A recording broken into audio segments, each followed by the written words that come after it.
Keberadaan ulat jati yang sudah 4 hari menyerang pemukiman warga perbukitan Kapur, Tuban, Jawa Timur kian meresahkan. Setelah serangan meluas di 7 kecamatan, kini ribuan ulat mulai menyerang lahan pertanian milik warga. Akibatnya hektaran tanaman jagung dan tanaman milik petani rusak dan terancam mati.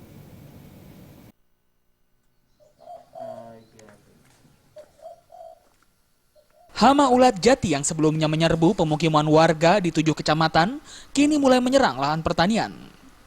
Lahan pertanian yang diserang ulat jati mayoritas letaknya tak jauh dari tanaman pohon jati. Dari tanaman jati itu, ulat berbulu berbadan warna hitam dengan kepala berwarna kecoklatan, banyak menempel di daun muda jagung dan pisang. Akibatnya lembaran daun jagung berumur 45 hari dan daun pisang berlubang, seperti bekas gigitan. Tak hanya daun, ribuan ulat juga menggerombol di seluruh batang tanaman. Hal tersebut membuat tanaman jagung dan pisang mulai mengering.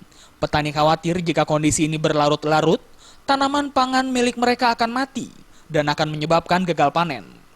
Untuk meminimalisir jumlah kerusakan, petani hanya memetik daun yang telah rusak dimakan ulat tersebut. Pasalnya beberapa hari sebelum ulat menyerbu lahan pertanian, para petani sudah mengeluarkan biaya untuk pemupukan, sehingga tidak mungkin mengeluarkan biaya tambahan untuk memusnahkan hewan melata ini.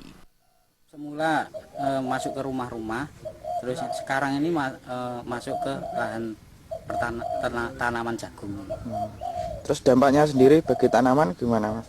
Ya karena daunnya ini dimakan ulat ya bisa kering.